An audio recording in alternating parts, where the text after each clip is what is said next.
Welcome aboard. I'm Commander Mike Toman, CO on board USS Maine. It is my pleasure to welcome you in this virtual tour. I hope after this encounter you come away with a good understanding of the exertions my crew perform on a daily basis, and also some of the capabilities that the submarine force performs on your behalf. Good morning, guys. Welcome to USS Maine. Today I'll be your tour guide. My name is M21 Pouchet. Here we are at our first stop behind me, which is Navigation Center, and I'll be handing you off to ETV3 Bordelon, who'll be your tour guide for Nav Center. All right, guys, let's go. My name is Officer Bordelon. I'm a Navy T. We're working in Nav Center. That's where we are today. Our major purpose is to have ship's position to keep the ship safe when we're navigating around in the waters, and then also to support the mission of launching missiles. We have a lot of stuff that we can't talk about, but our major purpose is to give that position so we can fill in the world's mission of strategic deterrence. Alrighty, guys, now that we are done with our tour and navigation center with ETV3 Bordelon, we will be going and conducting our tour in the control room. The tour guide for that will be ITS-1 Wilson. So without further ado, let's go ahead and go on out there. Welcome to control, really the brains of the submarine. Here we operate the submarine, changing buoyancies, directions of the submarine. Where I'm standing right now, the officer to deck will pass orders to the helm, one of our most junior enlisted spots. I also have, senior enlisted over here as well, managing the buoyancy, managing the direction of where we are going. Over here, we have our fire control with the assistance of sonar, and they're tracking contact, making sure we don't run into potential contacts out there. Here, we manage casualties. Everything will be managed from control. It really is the brains of the operation.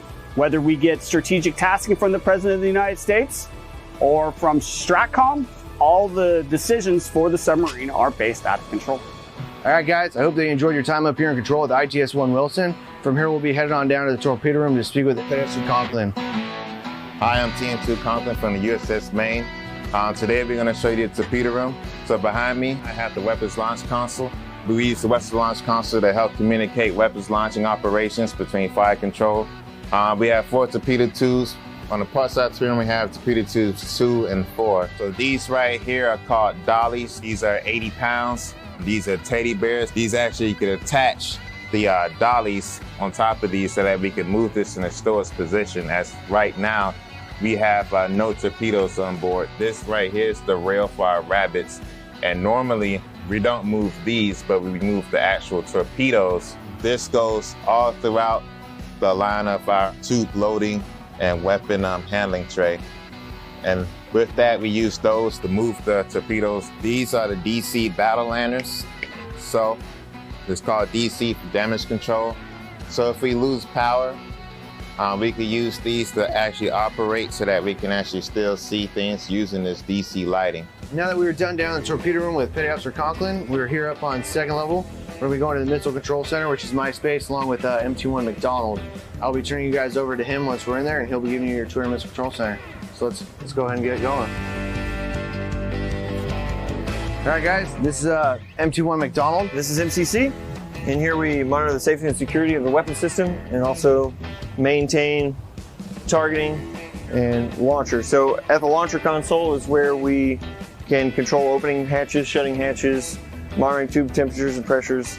And on the fire control side is where we maintain the guidance system in the missiles themselves. So you can think of launcher as the bronze of the weapon system and fire control as the brains of the operation.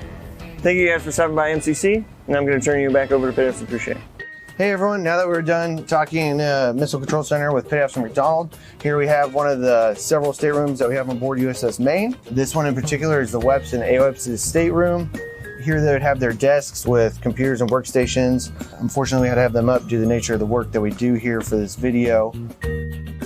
Here is the wardroom. This is where the officers dine. They have all their meals here, and it's all assigned seating. So you have like a captain, XO, and then everyone else can just fill in where need be.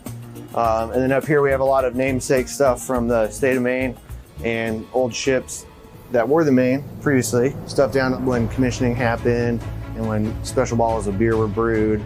Additional Purpose of the wardroom, this table, it should a time come where it be necessary, hopefully not, if Doc had to perform an emergency surgery while underway, it would take place in the wardroom. So now we're gonna go ahead and head on into the galley. As you can see, the ship is pretty much torn apart back down to the bare bones right now during a refit environment. The ship is normally not this tight fitting throughout the underway process. All of these repairs would have been made. All the temporary ducting would no longer be required, but if you guys follow me, I'll take you into the galley. During the underway, we'll have soda, milk, ice water, our coffee machine being the most important, of course.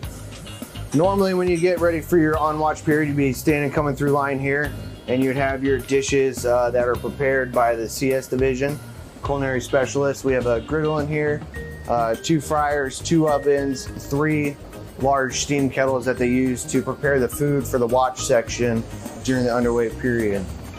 All right, now that we're done showing off the galley, we're gonna head into the missile compartment. And as you can see here, we have quite a few of our sailors here enjoying their lunches. Normally, the crew's mess is not this torn up, but again, during a refit environment, you have a lot of maintenance items that require a lot of things to change throughout the ship. All right, so heading this way, we're heading towards one of our watertight doors on board USS Maine. These are the separations between each compartment that provide watertight integrity. Should there be any casualty, we can then shut this and then dog it. That way, no water or pressure will escape. Hey guys, here we are on Missile Compartment 2nd level up at camp with Petty Officer Daly. Petty Officer Daly will be giving you a brief tour of camp and essentially what the camp watch does. So I'm Petty Officer Daly. Here we have the camp watch. He is overall in charge of the missile compartment. He verifies different evolutions, the security, the different support systems. If anything is out of specs, he verifies it on the status board, which shows different evolutions, the status of each tube. He's also the security for the missile compartment. All right, here we are on Missile Compartment 2nd level, just aft of camp. Here is Tube 15, and we have this sticker on Tube 15 to symbolize that this is one of the 2 missiles that we launched during DASO 30. That was earlier this year. So the crew, we went ahead and we went and put this sticker up just that way anytime anybody walked by, we knew that Tube 15 was launched by the blue crew. Tube 6 has one as well with another blue skull on it.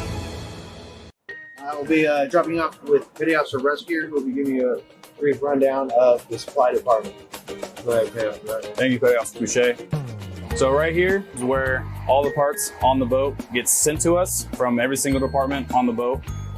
We process every single part using our supply, and then once we process it, work them, we send them off the boat, process parts, and then also every single day we receive parts to hand out to all the departments here on the boat. Hey guys, here we are in Machinery 2. This is Petty Officer Darby. They'll be giving you a tour throughout Machinery 2 this morning. As Auxiliary Division, we're in charge of all the hydraulics on board. We're in charge of all the high pressure air, all the plumbing systems, the sanitary systems, so everybody has a place to shower, all the drinking water. We're also in charge of lots of piping, hydraulic blocks. Behind you, we have our CO2 scrubbers. This is how we get the CO2 out of the air. So all the air on the boat will come through this room, and this is how we get all the CO2 out.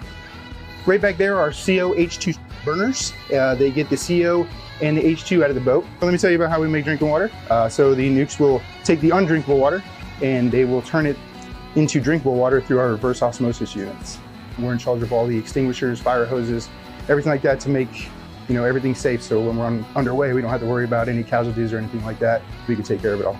Oh yeah. All right, so now that we're done in Machinery 2, so I'll take you guys down through Missile Compartment 3rd level. So here's where we would have the crew's laundry. We have 2 washing machines and 2 dryers, and those are for the entirety of the crew to use. So for that process to work, we'll assign different days and sign-up times for each individual to be able to coordinate when they're off watch to be able to do their laundry. And then walking further down, you can see along the tubes, we have SCBAs, fire hoses. Submarine's a very cramped environment, so we have to fit things where we can. Through here we have our heads. So in there we'll have 3 toilets and 2 showers for individuals to use. And they're pretty much open all day, every day to be able to utilize. This is where all of the junior individuals that are working on qualifications or even senior individuals at times can come down here and freshen up on their knowledge that they would need to further enhance their qualifications and career. Walking further down third level, you can see off to each side. We have all of our bunk rooms. There's 16 bunk rooms in total. Each bunk room is a 9-man berthing area, so they can fit 9 individuals.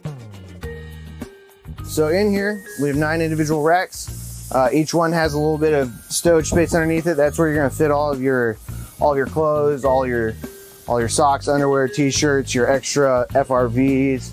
You would take your Type 3s off and place them in there, usually for the duration of the underway. This is what the crew uses as their laundry bags, right? So whenever you change, that's what you'd be putting your laundry.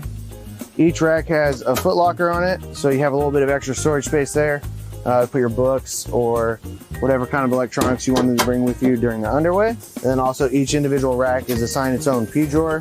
So this is like where you'd put your toiletries, if you brought any snacks or anything of the sorts that you wanted to bring with you underway to keep private. And this is the common locker. So each bunk room will have a common locker. And this is usually where people hang up their jackets, things like that. And then we'll fold and stow our sea bags in our common locker. Thank you for touring USS Maine. I hope MT1 Pouchet and our other crew members were able to broaden your knowledge about ballistic missile submarines and the job our U.S. Navy submariners perform. From all of us aboard USS Maine, stay safe and take care.